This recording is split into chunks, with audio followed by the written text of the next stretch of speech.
Hi, this is Dr. Chavez with SICA, that's Scan Student Identification Card Authorization. This is a training video on how to use Proscanner.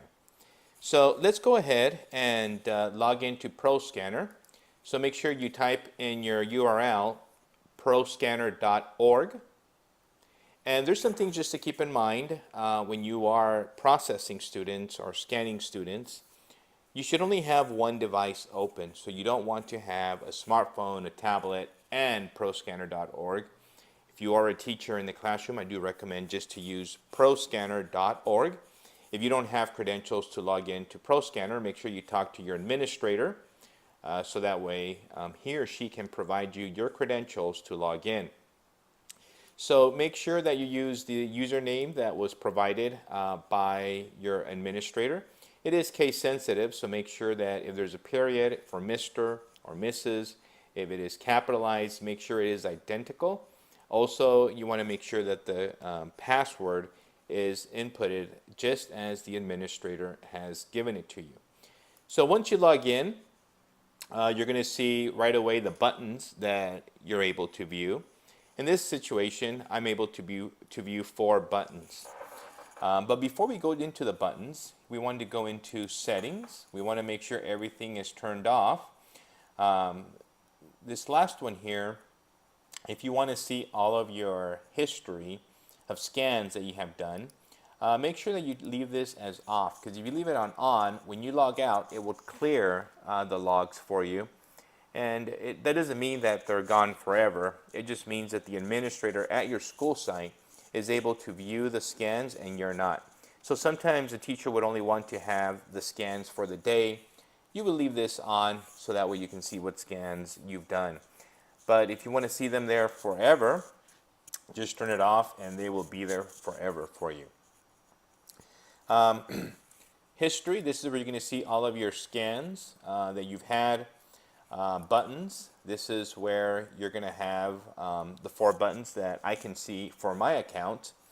So what you're going to do, and this is very important, is if you're going to be scanning for kids coming in late to first period, you want to make sure that you use the correct button.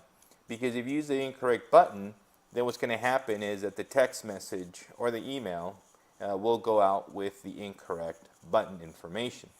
So in this case, we're going to scan students coming in late to first period.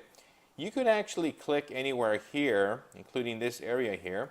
So you can actually click here and just double click and it'll take you onto this page. So here it just highlights that you're scanning for students tardy to period 1.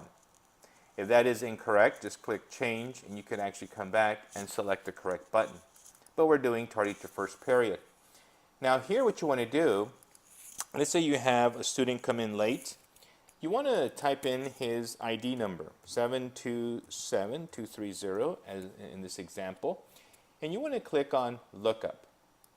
The minute you do that, once you see this box come up, that means that the text message and or email has been sent to the parent or guardian, and the scan has been logged. Now let's say the student here, Jordan, he comes in late regularly. So I'm going to put a note in here so that way the administrator can see that this kid is coming in late frequently and something needs to be done. So I'll put in here, student arrives late to class daily. And then I would put in here your name, Dr. Chavez. So that way the administrator knows who put in this note.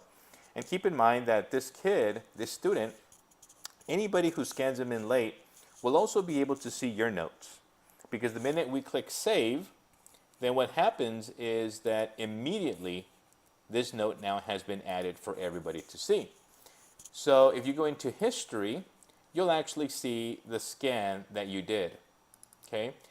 You could click on it and you could actually see that it's been processed. You will not see your note in here, but let me explain to you where that note will be viewable at. You won't be able to see it, but the administrator, once he logs in into his SICA.org account, he will go into rosters, and the roster that we're using with his button, late to first period, is actually the off-campus authorization.